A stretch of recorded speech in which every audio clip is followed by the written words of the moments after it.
요한은 많은 환상을 이제 보았습니다. 7인이 떼어지고 7 나팔 부러지고 마지막 7 대접 재앙이 이제 큰 음녀 바벨론 로마를 향해 주어짐을 보았습니다. 이제 하나님의 심판이 곧 이루어지게 됩니다. 이제 마지막 대접, 이제 7번째 대접이 부어지기 전에 6번째 대접이 부어지고요. 이때 이제 아마겟돈이라는 곳에 모든 왕들이 모여서 큰 전쟁을 이제 예비하게 됩니다. 바로 이 순간에 주님께서 말씀하는 내용은 본문에 있습니다. 내가 도적같이 오리니 깨어 자기 옷을 지키지 아니하고 지키고 수치스러운 것을 가리우는 자는 보이도다. 내가 도적같이 오리니, 온다는 말이 중요합니다. 나는 반드시 올 것이다. 사도행전에서 천사들이 말했습니다. 너희가 본 그대로 그분은 다시 오실 것이다. 예수님 말씀하셨죠. 내가 가서 처소를 예비하면 너희를 위하여 영접하기 위해 다시 올 것이다. 요한계시록에서 더욱 강조됩니다. 내가 속히 오리라. 초림에는 말구육간으로 오셨다면 다시 오실 재림에는 온 천하가 그를 우러러보며 그분 앞에 경배를 받는 모습으로 오십니다. 지금은 우리가 예수님을 보려면 영의 눈과 마음의 눈으로 봐야 됩니다. 예수님 다시 오시면요, 그때 육의 눈으로 볼 수 있습니다. 그를 찌른 자도 본다고 했습니다. 예수님 안 믿는 자도 그때는 보기 싫어도 예수님 봐야 됩니다. 이게 예수님의 다시 오심입니다. 그런데 그분은 도적같이 온다고 말씀합니다. 도적 같다는 말은 뭡니까? 일부러 우리 시간 피해서 온다는 말입니다. 여러분, 도적은요, 우리를 잘 연구합니다. 이 사람이 몇 시에 어디 가고 몇 시에 오는가.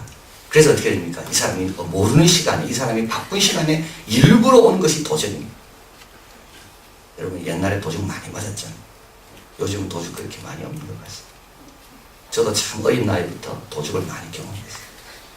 한 번은 TV 1층에서 열심히 보고 있는데 2층에 뭐 가지러 왔다 보니까 벌써 도적이 달려갔어요. 초등학교 때, 중학교 들어갈 때.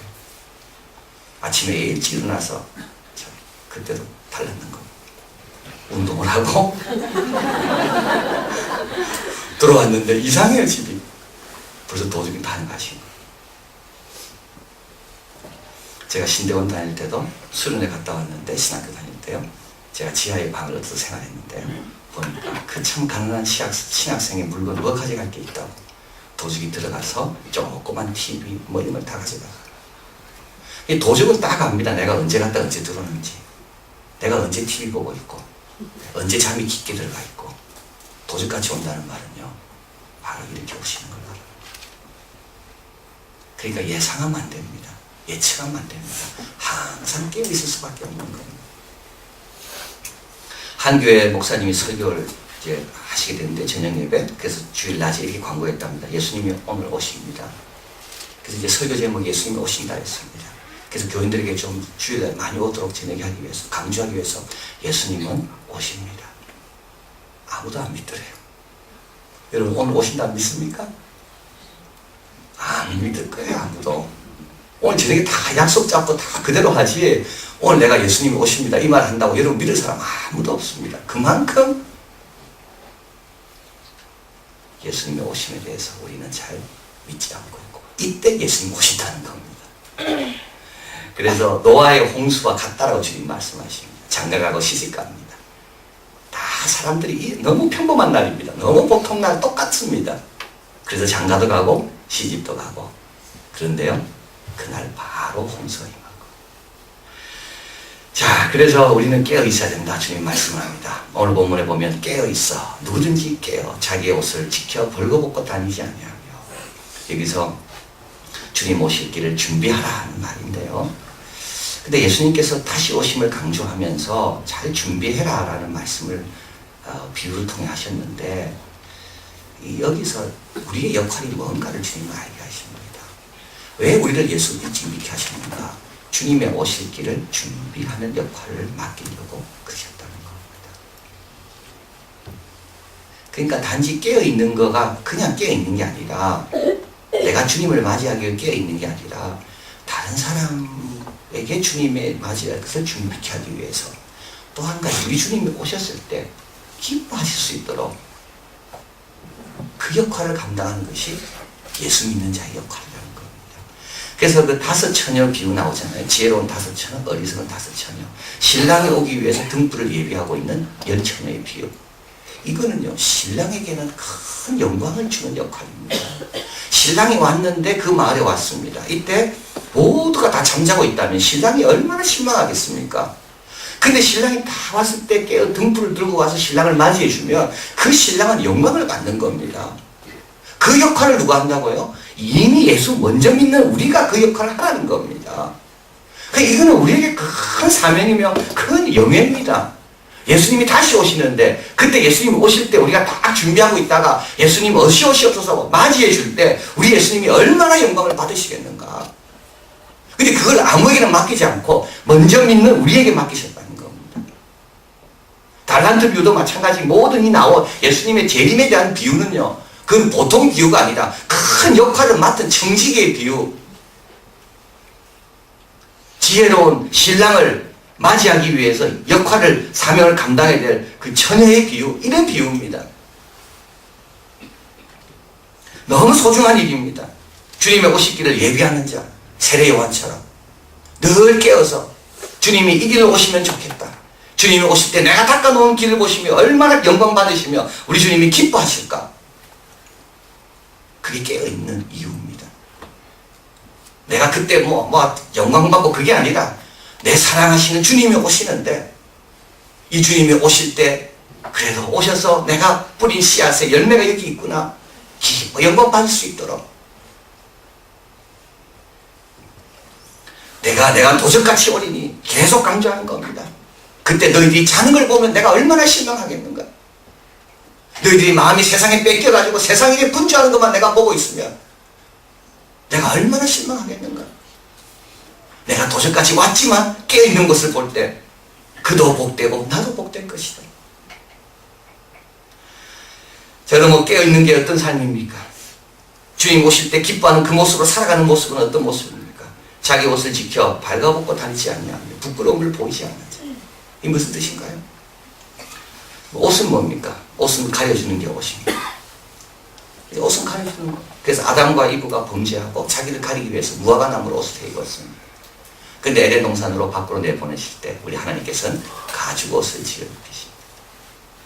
그들이 저 생각하지 못한 거. 가죽 옷 짓고 에덴 밖으로 나갔습니다. 그건 뭐 하죠? 그다음에요, 가인과 아벨을 낳고 하려 제사를 드립니다. 수치가 가려졌다는 거. 수치가 가려졌기 때문에 죽지 않고 아이들을 생산하고 하나님께 예배드리는 옷은요, 수치를 가려요.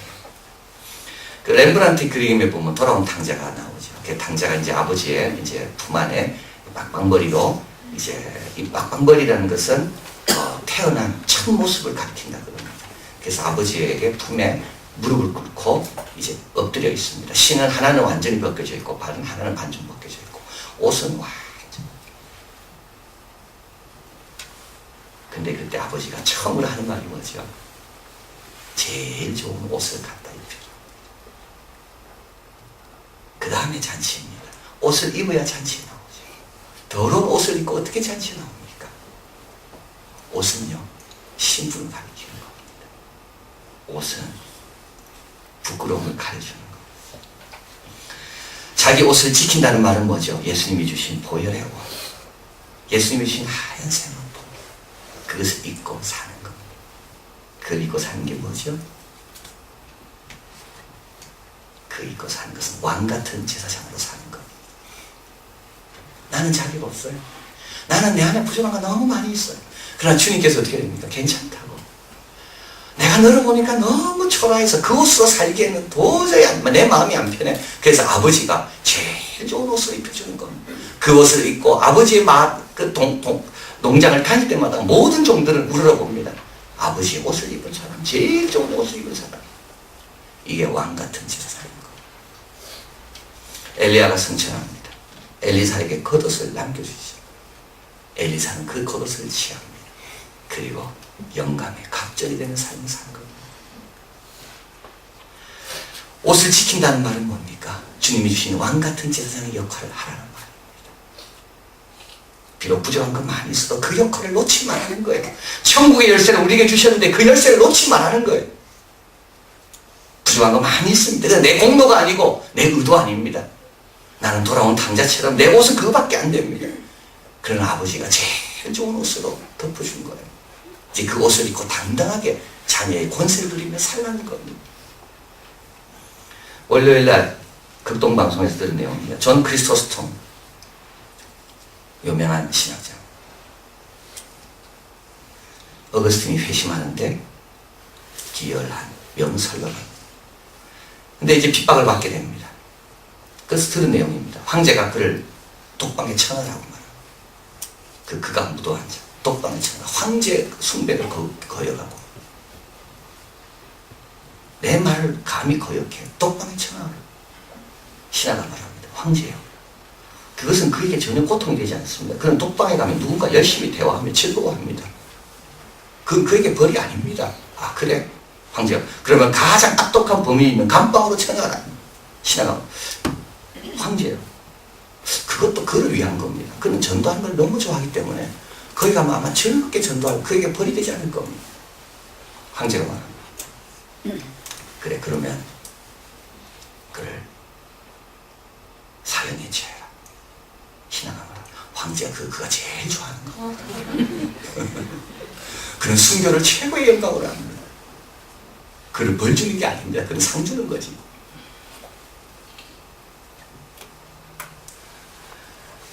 옷 벗지 마십시오, 여러분. 혼자 있을 때도 옷 벗지 마세요. 혼자 있으면 기도하시면 되잖아요. 주위에 나쁜 사람들과 있습니다. 그럼 그 사람들을 도와주고 섬기고 축복해 주려고 거기 가도 옷 벗지 않는 거예요. 순교하고 어려움 당하고 내가 혼자 어려움 당합니까? 이때 남 대신 내가 주님처럼 이런 어려움을 당하는구나. 옷 벗지 않는 거. 우리 예수님이 십자가 위에서 옷 벗지 않았고 육신의 옷은 다 벗겠지만 우리 주님은 마지막까지 구원하고 마지막까지 용서하고 마지막까지 축복하고 마지막까지 기도한 거예요. 스데반 돌에 맞았습니다. 무릎을 꿇습니다. 그래도 옷 벗지 않았습니다. 그럼 마지막까지 용서한 거예요.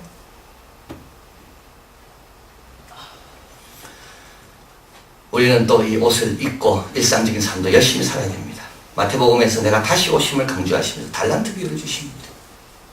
착하고 충성된 종, 열심히 일하는 종, 남과 비교하지 않는 사람, 자기 맡은 달란트, 5달란트, 2달란트, 1달란트 서로 비교하지 않고 원망하지 않고 열등감 갖지 않고 받은 달란트로 열심히 일하는 사람. 이게 또 옷을 벗지 않는 거. 유진 피터슨이라고 하여튼 유명한 지금 현재 살아계시는 영성 신학가가 있습니다. 그의 아버지는 정육점 주인이었다고. 근데 아버지 가게 갈 때마다 자기는 거기가 특별한 곳이라고 느낀다는 겁니다. 아버지는 정육점에 가면 하얀 옷 입고 고개를 써있잖아요. 하얀 옷 입고 제사장처럼. 그리고 오는 손님들의 이름을 한 명 한 명 불러가며 그들을 위해서 고기를 판다는 겁니다. 그리고 직원들을 향해서 이름이 저 직원들을 형제자매라고 브라더 시스터 부르기 때문에 자기는 진짜 자기 형제자매인 줄 알았대. 자기가 4살 되던 날 어머니가 자기에게 너 정육점에서 일을 좀 배우라면서 앞치마를 만들어주죠. 지금 생각해보니까 그때 한나가 사무엘을 위해서 옷을 지어준 것 같은 그때 느낌이 들었다는 겁니다. 자기는 작은 제사장, 우리 아버지는 큰 제사장. 정육점에 오는 모든 손님에게 이름을 불러가며 축복해주며 그들의 식탁을 풍성케 만들어주는 제사장.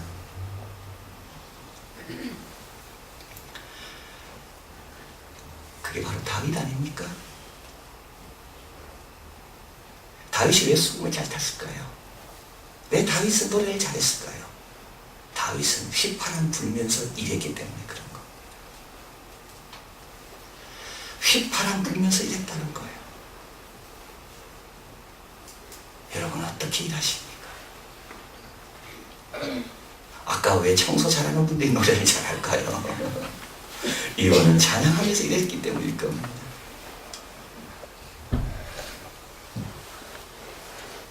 여러분 찬양 전문가가 찬양 잘하는 게 아니에요. 평소 찬양하며 일하는가, 감사하며 일하는가.